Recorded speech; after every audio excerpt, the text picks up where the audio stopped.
Transforming lives. Transforming lives. You're listening to Second Chance with Kenneth Anderson. Welcome back to the broadcast. I hope that you enjoyed my conversation with Dr. Anthony Corns. June is Men's Health Month, and we're going to be dropping a little bit of information each week to try to inspire you to have a healthier lifestyle and a better way of living. My next guest is Dr. NDALA Booker.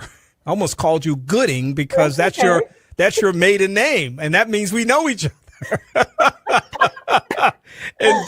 NDALA Booker transforms how organizations and individuals think, decide, and solve problems through practical, critical thinking frameworks. As a keynote speaker, consultant, and author of Rethinking Thinking, a practical guide for solving real problems from the boardroom to the breakfast table, she has revolutionized critical thinking development across multiple industries since 2007. Her dynamic presentations help executives make confident decisions, turn struggling teams into innovative powerhouses, and give leaders clarity to navigate complex challenges. Welcome to the broadcast, my friend, Dr. NDALA Booker. How are you doing? Oh, I'm doing well. It is so good to see you, Kenny. Wow, that is amazing. It is good to see you, too. It's been a while, and of course, you're doing all kinds of wonderful things. I thought this would be a good time to catch up, especially around the publication of this awesome book, Rethinking Thinking.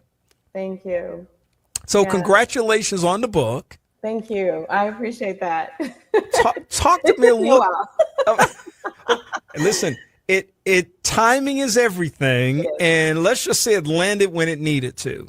Yeah. Because this also gives us a chance to talk and reconnect and that kind of thing. And absolutely. And I'm happy for that chance. So it's all good. Me too. Actually, I look at this as like my play date for the day. I was like, yes, I get to go and play with Kenny today.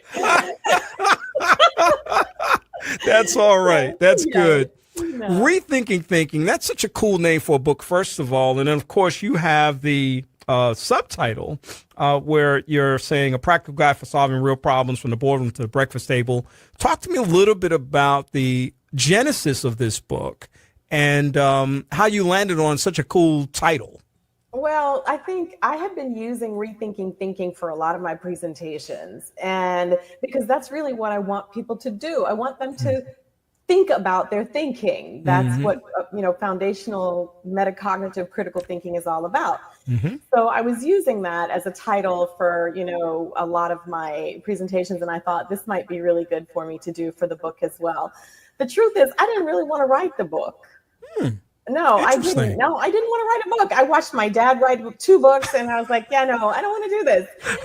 So the biggest thing for me was that I would go and do presentations for conferences. I was starting to do these keynote sessions, speaking, and then going into companies and doing workshops and seminars. And this question kept coming, right? Do you have a book? Like, where's the book, right? Where's your book? Where's your book? And I was like, no, I don't have a book. I can give you a 1-sheeter. How about that? I give you a 1-sheeter with all the stuff summarized. We can prove it. But no, people were like, nope, we want a book. And so finally I kept thinking, like, how do I do this? Because I'm going to be honest with you, I did not want to write. And I say this to everyone because it is so true. I did not want to write some stuffy academic, something that people would look at and be like, I don't want to read this because it's, I don't want to, this is not something I want to.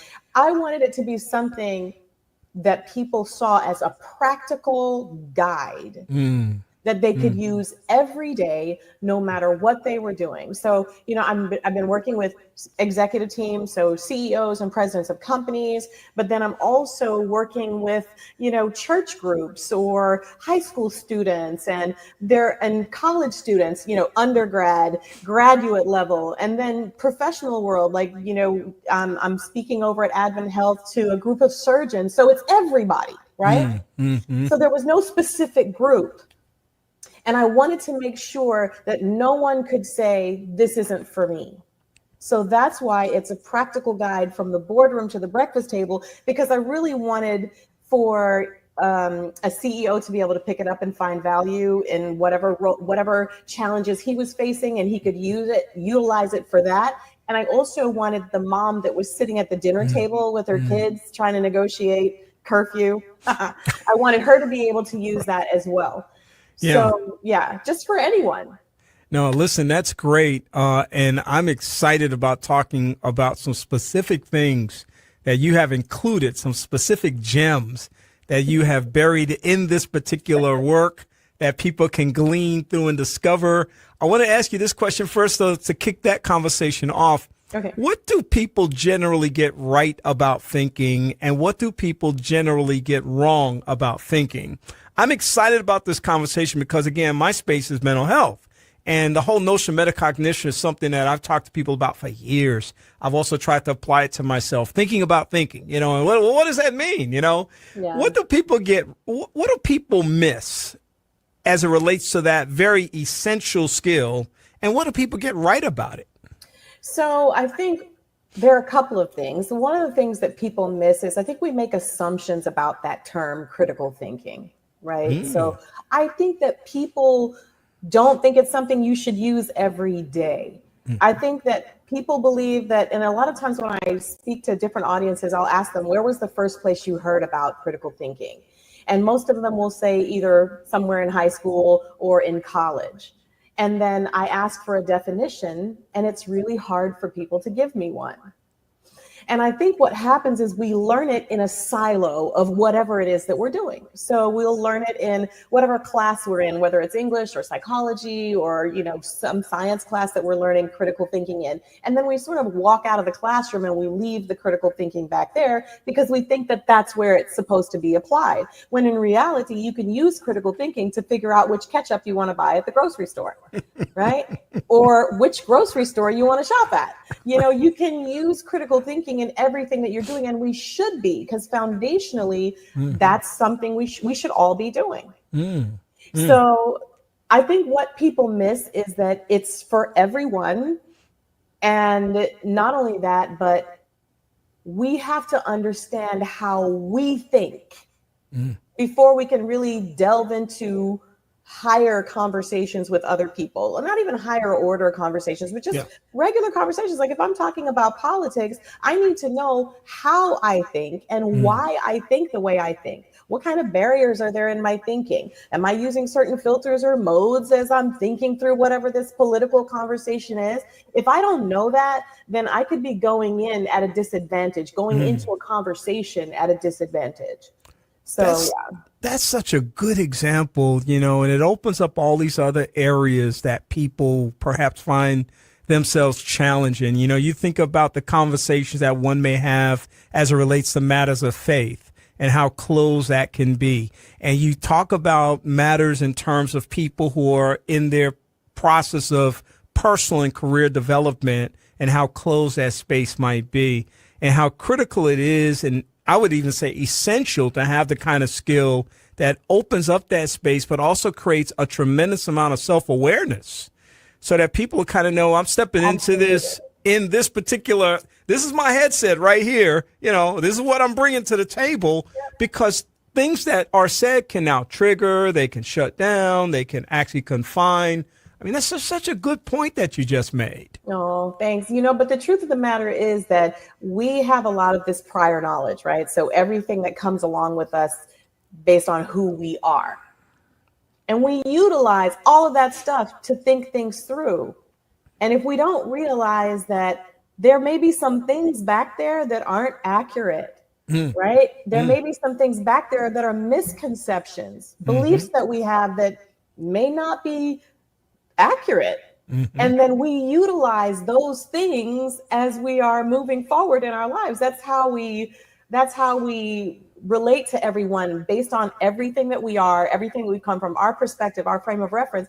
We filter everything through that. So if we have mistakes in those places and we don't address it, we don't adjust it, then again, we're at a disadvantage. Yeah. And we always want to be in a position of perhaps moving forward. Right. And in some instances, even winning and prevailing. So that's always a good thing. I want to talk about some of the specific elements of your book. And I'm just going to mention some of these things that you, of course, have said and just let you lay it out for us and just, give us a short summary statement about each of these things. Within the book, one of your goals is to help people cut through workplace drama with laser focused clarity. And of course, to the point you just made, oftentimes people are working in toxic cultures that actually set them up for failure. And because they don't exactly know and have given thought to how they think, they step in with the potential of being more vulnerable than they should be. So just cutting through workplace drama for greater clarity, what are you suggesting with that? So first of all, once again, you start out with your own space. You have to start out with your own space, understanding yourself, knowing who you are, understanding what some of those challenges might be in your thinking, and get rid of those first, or at least work on them as much as you can, right? So like chapter 4 talks about that crazy ego. If you're a person who goes into your workspace every day thinking that you are the main character, not just in your own story, but in everyone else's story as well, and you don't recognize the fact that everyone has their own active, vivid lives happening that has nothing to do with you, then you could have some challenges. And we do see that. How many times do we hear people say things like, oh, I waved at them and they didn't wave back. They must be mad at me. Okay, so we are the main character in their story as well as ours, when in reality, there could have been something on their minds that had nothing at all to do with us. And most likely that's the case, right? So going into a workplace and dealing with that type of drama, again, when you begin to apply some of the rules behind thinking well, dealing with your ego, dealing with your filters, the modes that you have, then as you go into the workplace, you just go in a better circumstance. Yeah. Right? Because even situations like what we're seeing in the news, you watch the news in the morning, something happens in the news that upsets you or, makes you angry or makes you upset, just, whatever it is. And you go into work and now you're in this mode from what happened on the news, and now you're sort of relating to everyone that way. And depending on what the story is, that could be really challenging in how you interact with people who may not be, if it's something political, if it's someone who's not a part of your political party, or if it's someone, if it's something else worse, something that has to do with a shooting that happened. And now you're going in and you're looking at certain individuals a certain way, and you're relating to people a certain way. If you're not critically thinking through those things, it can just cause a real challenge with that human to human interaction. Yeah. Well, that's rich. And, when people share with you that they have had difficulty adjusting to several environments, maybe they've moved from job to job over the last 2 to 3 years, 4 years, 5 years. The one constant in that case is them. Exactly. And so to your point about where do we start looking? Yeah, right here. Let's start getting this cleaned up. Let's because that is the truth. You can't, like, I heard somebody say one time, trying to control the world around you is a cumbersome impossibility. And to me, what that means is that not only is it, because cumbersome means really heavy, right? So not only is it super heavy, but it's not possible. Yeah, right. So the only person that I can really control is myself. Yeah. Right. So if I understand myself and I understand who I am and I'm always working to get better, then as I walk into any situation, I'll be able to see how that works. I'll be able to see things changing and the quality of my life will just be better. Yeah. That's awesome. Yeah. I love this one because this is one of those core elements of so many people's lives, navigating family discussions without needing therapy afterward. Now, let me invite my audience to stop what you're doing right now and listen to what's about to be said. We're going to give somebody some help today. I love it. No, see, that's the other part, right? It's being able to use critical thinking in everything that you're doing, not just in your professional life or your academic life, but in your personal life as well. So, for example, in two circumstances, right? And I tell a scenario of when my second daughter was in her early teens. She's 15 or so. We were just butting heads all the time, probably because we're so much alike. And I actually used this critical thinking framework to help me resolve some of the challenges that I was having. And it was me. It wasn't her. Right? Well, some of it may have been her, but most of it was me. I'm just going to say. So most of it was me. But when it comes to family drama, when it comes to dealing with not just parents dealing with their young people, but the young people dealing with their parents. I can't tell you how many teens and younger that I've spoken to and given them that critical thinking, some of the critical thinking components, especially ego, and dealing with how are you relating to your parents? What information do you really know about what it is they're going through or what it is they're dealing with in being a parent, right? Because everyone in the house has their own role and no one is walking in the shoes of the other. So we have to be able to be fair-minded in how fair-mindedness is a huge critical thinking concept, right? And so we have to be fair-minded in how we deal with people. So if we're saying to ourselves, you know, oh my gosh, my parents are so hard on me all the time. There should be behind that statement, there should be some information that you're trying to gather in that, you know, why, what's happening? Do you talk to your parents about those types of things? Do you ask those questions, right? Critically thinking it through is asking the questions and not making assumptions. Yeah. And so the same thing with parents to children, whether it's adult parents to young children or whether it's older parents to their adult children, whatever it is, we should be trying to ask more questions and gather more information instead of making assumptions and snap judgments. Yeah. Asking questions has the potential to produce answers that can help us. And Absolutely. as simple as it seems, it's something that a lot of people kind of skip that step and they skip right into the assumption, which then drives behaviors that can be all kinds of distortions and other kinds of ways that people tend to engage with one another. Absolutely. I like this one, too, because I'm an anti-procrastination person. Make decisions you won't regret by tomorrow morning, because some people make snap decisions in the moment and emotionally uninformed and sometimes misinformed, and then met with perhaps some regret the next day. Talk a little bit about that.